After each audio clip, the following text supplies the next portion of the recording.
my friends are Sims. This is the Akai Force. I'm sure Akai's marketing department would prefer if we all refer to it just as Force. However, since they don't pay me and they're not sponsoring this channel in any way, then I'm just going to continue to call it what feels most natural, which is the Force, as in the with a small t, since we're not talking about Madonna here. However, if Akai do want to sponsor the channel, then I am open to all sorts of bribery, but until then, it's the Force. The Force is one of Akai's most recent products, or at least it's one of their current suite of kind of flagship products. It sits alongside things like the MPC Live, the MPC One and the MPC X. They all share a similar infrastructure or foundational architecture with the MPC operating system. However, they are all slightly different, and the Force in particular is more different than the others, and that's because it isn't really an MPC despite running the MPC operating system. And I guess at this point we could have philosophical conversations about what actually makes an MPC an MPC, but I'm not going to go down that rabbit hole. For all intents and purposes, it isn't an MPC because the workflow is quite different. And that's most obvious when you just look at the device. There's a whole set of different pads on there. I think there's 64 pads compared to the regular 16 pad setup in the 4x4 grid that you get in an MPC. And that's really the main difference and what sets it apart or makes it unique amongst the kind of current suite of Akai devices. Workflow wise, the Force is much more like Ableton, or it's heavily inspired by Ableton, I guess you could say. You can tell by the arrangement of the pads and the fact that they're multicolored. It's much more based on loops and live clips, as they call them, so recording clips, playing them back, working in that kind of approach to making music, as opposed to the MPC, which is much more rhythm heavy and focused on a set of 16 sounds. People didn't really like the Force or didn't love the Force when it came out at first, and part of that was because even though the workflow was different, the operating system hadn't really caught up. It hadn't really been fully formed yet to make the most of the alternative or different workflow that the Force had, and so people weren't hugely impressed with it initially. But now there's been multiple updates to the firmware from Akai, and it's a much more fully realized device, even though it's a couple of years after it was initially released.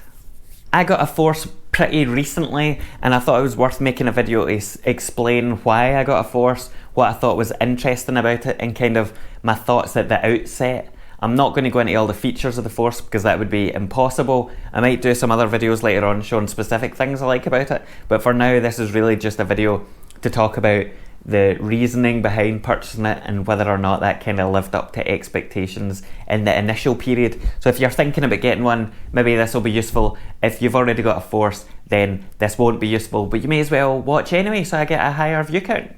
Now I've got lots of different devices. I've got sequencers, I've got arrangers, and I've got a whole host of different kind of workstation things. So what was it about the Force that initially attracted me and got me interested? Truth be told, it wasn't actually the Force I was interested in specifically.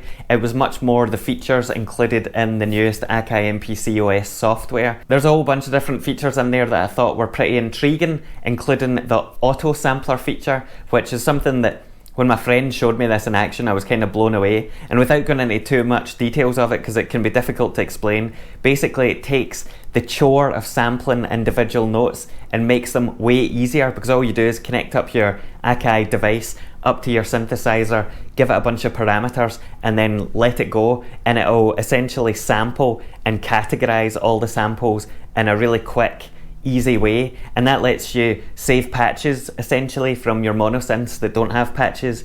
It also lets you play those kind of monosynths in a polyphonic way across your Akai devices, and it's way easier than any other sampling device I've used before. So that was one particular thing I wanted to get my hands on. The Akai devices have all got different specifications and kind of different options when it comes to connectivity and expandability. So for example, the MPC Live has got an internal battery, which means you can run it in a portable fashion as opposed to having to plug it in the wall.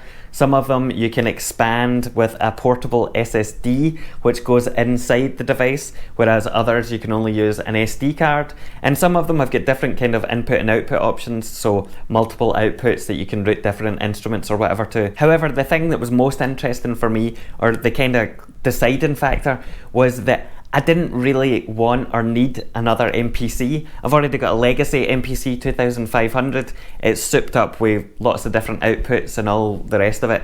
And I didn't really want to buy a new MPC device just to get some of the software features, because it felt like there'd be too much duplication getting another MPC. That's what led me to the Force specifically. Now onto the Force itself. One of the main attractions of the device was also one of my biggest hesitations, and that is that it is a fully standalone workstation.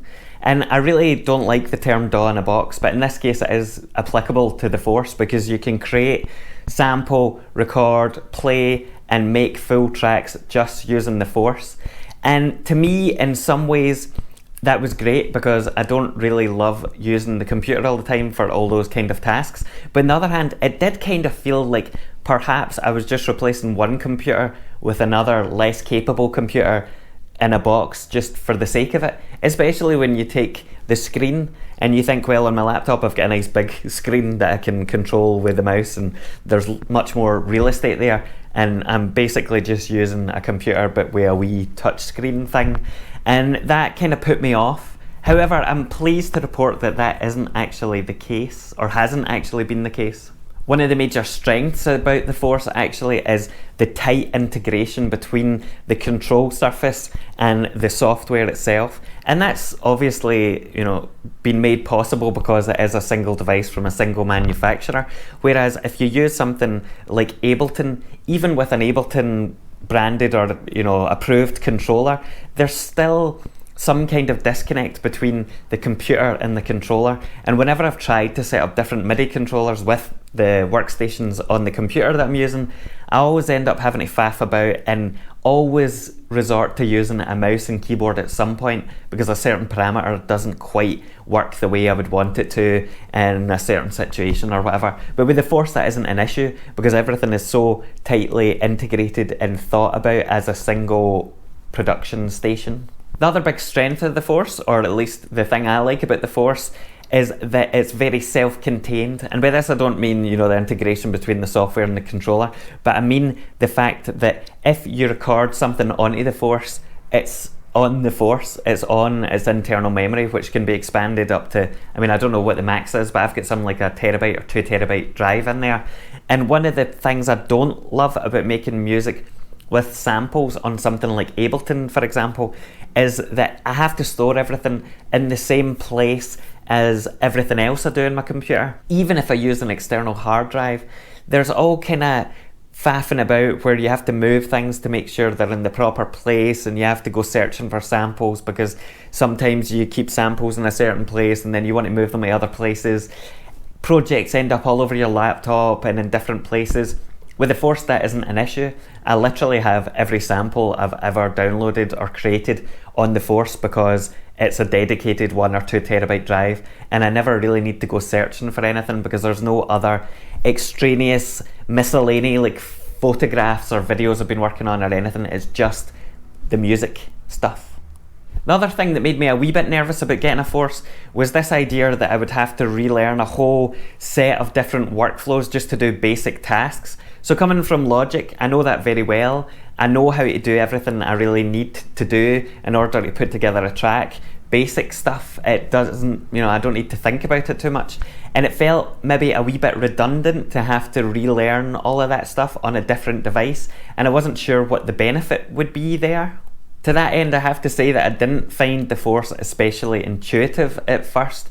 It wasn't something where I could sit down and just figure out how to use it straight away. It did take a few hours, and for the first wee while I was like, what the fuck, have I wasted my time with this, and I'm going to have to invest a significant amount of energy just to do basic things.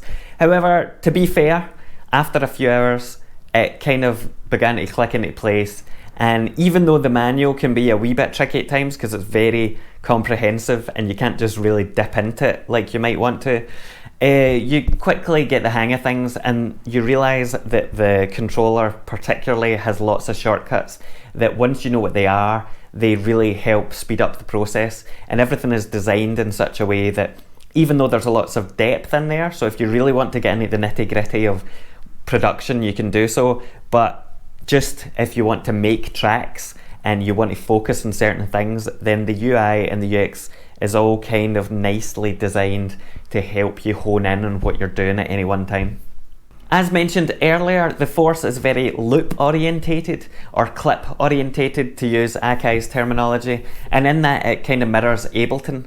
I have to say I was never a big fan of Ableton. I have used it, but I didn't love it. And I think part of that is because of what I said earlier on in the video about the disconnect between the kind of controller, the software, and all the stuff you would need if you wanted to use Ableton to control things like external hardware synthesizers. One of the things I love about the Force is the fact that I can sequence my external gear, I can record it simultaneously, and it's all clocked perfectly so that as soon as I'm finished a loop, I can just play it in the Force alongside whatever song I'm doing without having to worry too much about lots of different boxes or interfaces or things to make sure that everything is kept in sync like the ERM multi-clock. It's just all within this one box, and that makes everything really quick and easy and quite intuitive to just start making music. If you've watched any of my other videos where I talk about gear, you'll know that one of the things that's really important to me is being able to export tracks or export stems so that I can process them separately to the box, because I never seem to be able to get the sound I want inside the box. It's one of my biggest criticisms of lots of devices like this where that doesn't quite work properly, and with the Force you can export stems, so you can export individual clips and arrange them externally, like in Logic if you wanted to put them together there, or in Ableton I guess. But you can also export the stems of your arrangement or your performance, and this means again you can process them just as a full song outside of the Force. One thing I do have to say about the Force though in this regard is that you can't split out the individual drum parts when you export stems. So on the Force, the workflow basically usually is that you'll have a single track for your drums and each clip will be a different drum pattern. But within those clips, all of the drums are included on a single track or in the single clip. You don't have individual parts for your kick, your snare, your hi-hat and whatever. And that means that when you export them, they all come out in a single WAV file. And whilst you can put the individual drums on different tracks, the workflow isn't really set up for that to make much sense, and it kind of complicates things if you do it. It means you can't really launch different drum patterns easily or anything like that. With the other Akai devices, there is a way to do this, and it's called, I believe, Explode Track. Basically, it takes the individual MIDI notes for each track and you can break them out into their own separate tracks, which allows you then to process the kick, the snare, the hi-hat and everything else individually. Unfortunately, for whatever reason, this isn't currently included on the Force, and it seems like a big oversight, especially since the Force currently is much more focused on arrangements than the other devices necessarily are. I'm hoping with all the updates that Akai have been doing that this will be included in a future update, but as of yet it isn't. The lack of this feature in the Force was something that really put me off it for a while, because if you can only process the drums in a single block, then you lose a lot of control. However, what I've found actually is that the power you have in shaping the sound within the device means that things sound great coming out of them already. Because you're layering up and you're spending a lot of time, or at least a lot more attention on the sounds you get in the box, then you don't need as much post-processing when it comes out. And I haven't quite needed to do as much individual track processing as I thought. In fact, a lot of the time I just take the output of the Force as an audio mix down and don't really do anything else to it. So it's not as big a deal as I thought it would be, but still it would be nice, and it would give you much more control over your productions if you're wanting to do full releases, to have those individual parts exploded out. So Akai, if you're not going to sponsor this channel, at least give me the Explode Track option in the Force, please. There are a few specific things I don't love about the Force, and things that can't be fixed with a firmware upgrade, or at least not easily, and so I thought I would mention them just now. The The first thing I really don't like about the Force is the screen. Now the screen itself is great and I actually like the touch screen more than I thought I would, but what I don't like is the fact that it's flat. So whilst this is the same as the MPC Live and the MPC One, both of those devices are much closer to you than the Force's screen is. And that's because you've got that bank of 64 pads. So in order to use the pads effectively and see the screen, you kind of have to keep moving to get the ideal viewing angle. And that just doesn't make any sense. They could easily have fixed this by adding a tilt onto the screen like they have on the MPC X or even the old MPC legacy products. You know, this isn't new technology, it's literally just a wee wheel that they have to stick in. Now I know that may have added something to the cost, but even if that was an extra £100 or it was an extra kind of upgrade you could pay for, then it would make a huge difference. And since the device is so affordable anyway, I really don't get why they didn't include this. It seems like a huge oversight. This is kind of compounded by the fact that there are no good stands for the Force.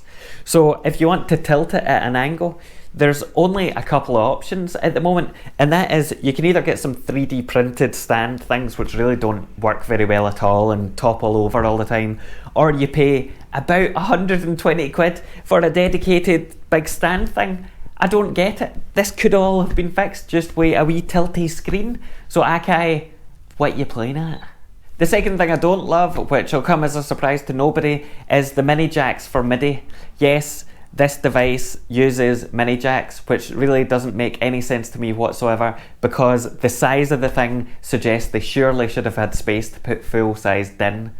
Now, I know that of course that would maybe incur an extra charge, or they're trying to be economic with the space internally and it's doing a lot of other things, and maybe you'd have to compromise on, you know, other outputs and inputs. But the MPC One, which is a smaller, cheaper device, has full-size MIDI DIN jacks. So if they wanted to, they could have fitted them in.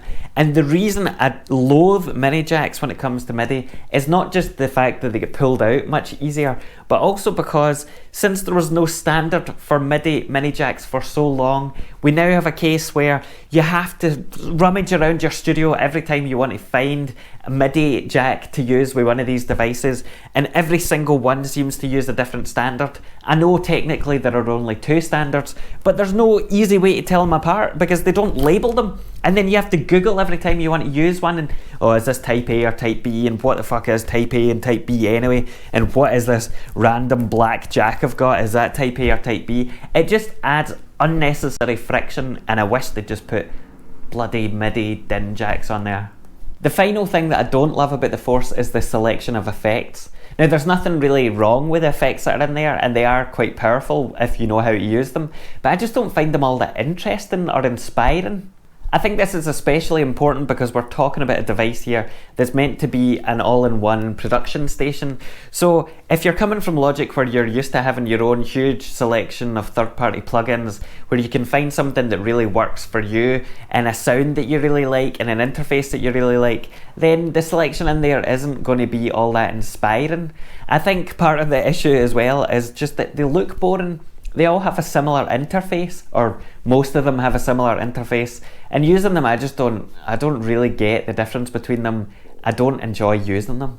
This wouldn't really be a huge deal except for the fact that we're talking about a production suite here, not about a synthesizer, because if there was a synthesizer you could always just add on your own effects externally, but when we're talking about a device that's meant to let you produce in the box, then the selection of effects there, or the lack of kind of variation and interest of effects, kind of brings it down a wee bit for me. And for that reason, I still export stems so that I can add on those effects in Logic. So it isn't a huge deal, but if you do want to do everything in the box, then that's one of the things that kind of takes me away from doing that.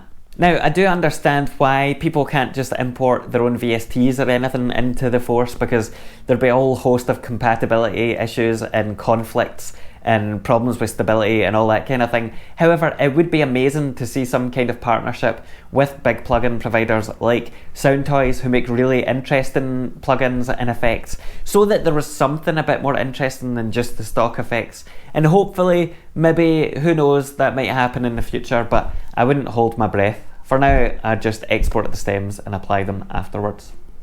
Overall, I really like the Force. And once I got over the initial learning curve, I found that it's really simple to start making music, especially because if you can't be arsed making music one night, you can go through and you can create kits of your different samples, you can layer them up, you can prepare them, you can record your synthesizers using the auto sample function, or you can just record loops. And that way, when you do feel like putting a track together, it's so much simpler because you have the building blocks in place, and the workflow of the Force makes it really easy to do that. And this is kind of a godsend, because if you can't be arsed delving into setting up all your synths or whatever, having everything just in a single box and being able to really create some interesting tracks is invaluable. With that said, even though getting up and running is quite simple and there's lots of shortcuts and the workflow can be really quick, there's also a huge amount of depth to the Force that keeps it interesting. So if you get bored of doing things the same way, loading up a template, adding the drum kit and all the rest of it, you can very quickly find yourself in unknown territory by getting into the much deeper functionality like the automation. You can automate almost every parameter on the effects and on the synths themselves. You can draw them in, you can change them step by step. It's just a really powerful device that has in many ways quelled my kind of gear acquisition syndrome for now, because it can do so much and I know there's so much to learn on it that I want to do more with it. On that point, we have to talk about the price, because at the moment I think it retails about £800 to £900, and for what you get here, that is almost unbelievable. Because if you consider the Teenage Engineering OP1 is about 200 or 300 quid more expensive than this, then it's almost unbelievable what you're able to get. Yes, I know Akai are a big company and Teenage Engineering are a wee company and all the rest of it, but purely on functionality, then the cost is a bargain, to be honest. Whilst the Force is quite a chunky beast, and really it's ideally suited for sitting at a table or a desk or something like that, I have also been using it on the couch for times I can't be bothered coming into the main studio. I like having everything in a single place, and even though I have to prop it up with a bloody pillow, it's still good. So that's the Force. That's why I decided to get one. That's some of the things I think are pretty interesting about it, and some of the things I definitely don't like about it, like that bloody screen that they should have tilted. However, either way, I'm fairly excited to see what kinds of things I can come up with using the Force over the next few months, because I've already enjoyed the things I have been producing with it, and I'll inevitably share my music on here, and I'll probably share some videos where I go through the steps of what I've been doing and all the rest of it. If you're thinking about getting a Force and you have any specific questions, then I'm probably not the person to ask, because I don't really know, but you can ask anyway and I'll tell you what I think for all that's worth. I never know how to finish these videos because, I mean, what else do you say? So I think I'll just probably cut myself off.